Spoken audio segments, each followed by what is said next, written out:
Buenos días a todos y hoy vamos a presentar una pequeña reflexión sobre lo que es humildad cultural.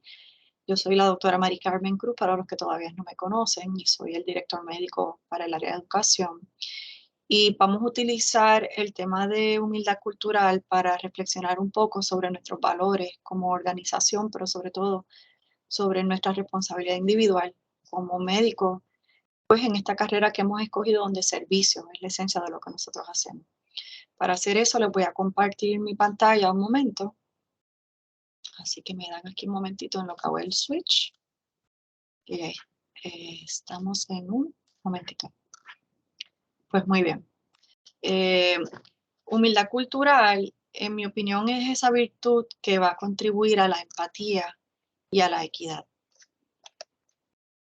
Cuando hablamos de humildad cultural, estamos hablando de un término que tiene que ver con la habilidad que nosotros tenemos de incorporar un proceso de reflexión constante, eh, pero en ese proceso de reflexión es incorporando ese multiculturalismo, todas esas diferencias que existen en nuestro alrededor, cómo nosotros las procesamos, sobre todo como trabajadores en el campo de la salud, donde nos toca interactuar con tantas disciplinas, con tantas personas, con tanta gente distinta.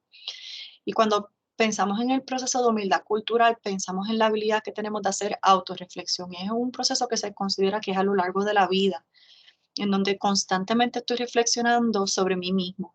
Estoy tratando de descubrir la cantidad de emociones y de sentimientos que yo experimento luego de un encuentro con alguna situación, con algún paciente en particular, ¿verdad? Porque estamos hablando desde el cuidado de la salud. Así que la humildad cultural permite que yo esté delante de una situación, esté mindful, esté consciente de los sentimientos que esa situación o experiencia me generó y me lleve a pensar o a reflexionar en mí mismo sobre esos sentimientos que fueron generados y cómo me hicieron sentir. El propósito de esto es nosotros poder pensar por qué. Porque yo me siento así cuando tengo este encuentro con esta persona, después de ver este tipo de paciente, después de este tipo de esta experiencia, porque yo me siento de esta forma. En vez de estar reaccionando a ese sentimiento, es reflexionando sobre ese sentimiento. Lo que me permitiría entonces, a través de ese por qué, tratar de yo descubrir mis propios sesgos que me hacen sentir de una manera y que me crean esa contratransferencia, ¿verdad? Esa contratransferencia con el individuo con el que yo estoy interactuando.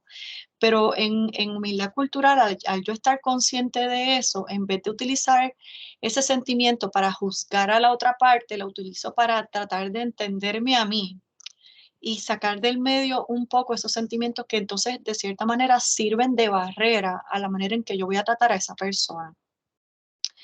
También en el mundo de la salud, humildad cultural nos habla o nos hace pensar de la intención que tenemos de quebrar ese balance, ese desbalance que existe entre el paciente y el médico. Pues porque en la medicina nosotros tenemos algo que es importante, que es conocimiento.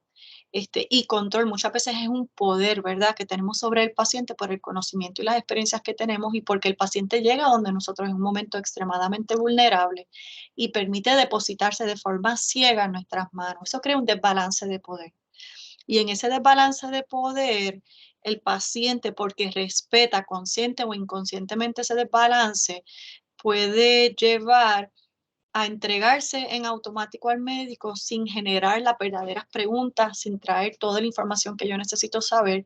Y el médico en ese viaje también, donde yo tengo toda la información, y esto es lo que se va a hacer, ¿verdad? Porque nos han enseñado esa forma paternalista, eh, en donde nosotros asumimos control de nuestros pacientes, también podemos ignorar ese desbalance y actuar naturalmente como hemos sido entrenados. Así que en humildad cultural lo que queremos es romper ese desbalance y poder entrar en una relación con nuestro paciente que se convierta más horizontal, en donde nosotros nos reconocemos como seres humanos y en ese reconocernos en nuestros seres humanos reconocemos nuestras diferencias y somos curiosos de poder conocer a mi paciente en su historia, en su contexto social y por lo tanto también tratar de honrar sus creencias y sus valores para que cuando yo quiera hacer recomendaciones pueda hacerlo respetando esas diferencias.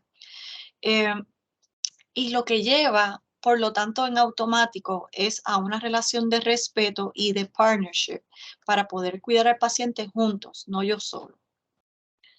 Así que humildad cultural no es una destreza, sino es el fundamento de la competencia, esa habilidad que nosotros tendríamos de interactuar intrapersonal, o sea, en contraste con las creencias y de otras personas, sus historias de otras personas, pero también interpersonal, en donde yo interpreto y soy sensible también a mi propia historia y cómo moldo eso en relación a la historia de la otra persona.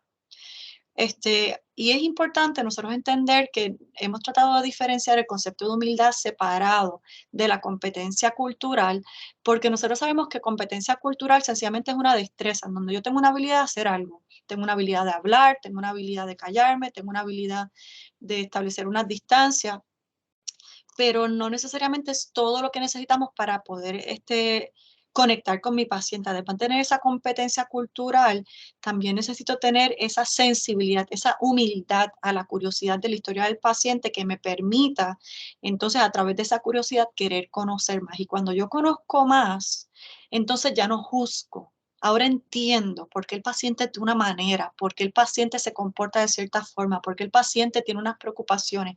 Y al yo entender eso, entonces ya no juzgo. Ahora trato de ser compasivo en ese proceso, ahora trato de ser sensible a la historia de mi paciente. Y eso es importante porque desgraciadamente nosotros a lo largo de la vida lo que nos han enseñado es a sobrevivir y vamos creando unas conexiones muy rápidas que nos pueden llevar a nuestros sesgos, a nuestros bias. Y desgraciadamente lo que sabemos es que nosotros al ser juzgadores fáciles, interpretar fácilmente lo que ven nuestros ojos y no necesariamente permitir que nuestra cabeza piense un poco y sea curiosa, nosotros limitamos a través de nuestros sesgos, nosotros limitamos nuestra curiosidad sobre la historia de otras personas y eso nos hace culturalmente incompetentes, o sea, sin curiosidad a querer entender a la otra parte. Y exactamente lo contrario es lo que nosotros queremos. Nosotros queremos ser culturalmente competentes porque eso es lo que nos permite la conexión con la otra persona porque entiendo su historia, comprendo su historia, los temores, de dónde vienen unas preocupaciones y por lo tanto eso va a tener un impacto en cómo yo quiero practicar la medicina. Pero más importante, al yo entender el contexto y la historia de mi paciente, ocurre algo maravilloso, es que inmediatamente nosotros nos volvemos advocates, nos volvemos abogados, portavoces de nuestro paciente, procurando equidad. Y es que ustedes saben que hay 4 principios de la medicina y un principio de la medicina es la justicia. Y cuando nosotros pensamos en la justicia, es en esa habilidad de nosotros proveerle a todo el mundo todos los recursos que esta persona necesita para tener el mejor estado de salud, la mejor calidad de vida, independiente de quién es la persona, de qué color es, en dónde vive, de qué clase social, si tiene el plan o no lo tiene, si tiene los recursos o no, porque nosotros vamos a hacer lo imposible como abogados de nuestros pacientes en procurar eliminar barreras y hacer llegar los recursos que nuestros pacientes necesitan para eso. Eso se llama el principio de la justicia y es el principio más honorable que yo pueda pensar que nosotros a través de la habilidad de ser curiosos y entender ese contexto donde el paciente entiende sus temores, dónde existe y las preocupaciones que él tiene, de entender o no el plan que tú les quieres proponer, nosotros podamos entonces ser eliminadores de barreras. Y es que sabemos que cuando nosotros tenemos sesgos y somos culturalmente incompetentes y no somos curiosos, vamos a tener esa reacción, esa contratransferencia a lo que el paciente hace o dice. Y por lo tanto voy a limitar las opciones que yo le voy a dar al paciente porque me va a crear una reacción a este señor que mucho chava, no coopera, no sigue las instrucciones, yo se lo he dicho muchas veces y cuando viene a ver yo misma soy una barrera también para mi paciente, no procuro eliminar barreras, no le voy a ofrecer todo lo que esta persona necesita porque reconozco en mi mente o concluye en mi mente que esta persona no se lo merece y limitamos las ofertas que le damos a nuestro paciente y por lo tanto no somos portavoces de un servicio de alta calidad y de seguridad para nuestros pacientes. Así que, ¿cómo nosotros podemos proveer todos los recursos que un paciente necesita si asumimos creer y entender lo que el paciente necesita?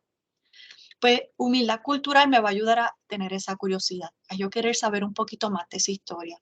Y eso es parte de lo que nosotros quisiéramos, que ustedes en este proceso de incorporarse a nuestra cultura sean curiosos sobre la historia de nuestros pacientes, que no se dejen llevar por los juicios, por lo que la gente le dice, por lo que se habla, los chistes que se hacen en las esquinas. Nuestros pacientes tienen historias que los han tocado profundamente a ellos y a sus familias, y nosotros podemos hacer una diferencia en la vida de estas personas. Sé curioso. Esta mujer, 43 años, lo veo en mi práctica por dolores de cabeza crónicos y fibromialgia. No se cura, no se mejora, no se mejora. Descubrimos que fue víctima de military sexual trauma.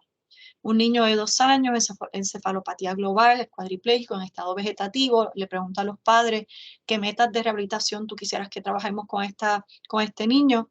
La mamá dice, yo quiero que mi niño se pueda sentar por lo menos solo en su silla, y el papá dice, yo quiero que un niño camine. Entender los dos contrastes en un niño que es cuadripléjico y vegetativo es importante para yo poder tener conversaciones reales con esta familia. 39 años, varón, dolor de espalda crónico, no se alivia con nada. Cuando seguimos explorando en la historia de este señor, tiene PTSD, está deprimido y todavía está tratando de manejar todas las emociones y recuerdos que tiene del trauma de haber ido recientemente a la guerra, y tiene muchos problemas procesándolo. 52 años, con distonía generalizada, quiere que el médico que lo cuida sea su power of attorney. Cuando te pones a averiguar, es un americano que vive solo en Puerto Rico, tiene peleas con su familia está en mainland, y él, ¿verdad? Es una persona que no tiene apoyo social y estaba en una etapa avanzada de su distonia. 73 años, varón con impaired gait, recurrent falls. Cuando viene a la clínica, el señor huele, está sucio, inmediatamente entran los juicios, qué familia más irresponsable que no cuidan de este señor. Total, descubrimos entonces que esta persona vive solo, no quiere perder su autonomía, tiene capacidad de tomar decisiones, y hay unas razones sociales detrás de sus decisiones. Así que siempre hay una historia detrás de la queja principal de nuestro paciente. Tenemos que ser curiosos, y podemos ser curiosos para hacer una diferencia en la vida de nuestros pacientes, y nosotros queremos invitarlos a que sean humildes culturalmente, o sea, que sean curiosos, que reflexionen en las reacciones que los pacientes les provocan y las utilicen para crecer, para ser más sensibles y para ofrecer un servicio de calidad de altura, como sabemos que ustedes quieren y desean hacerlo. Espero que esto haya sido sembrado en ustedes curiosidad, y que ojalá tengan deseos de seguir trabajando con su destreza de humildad cultural.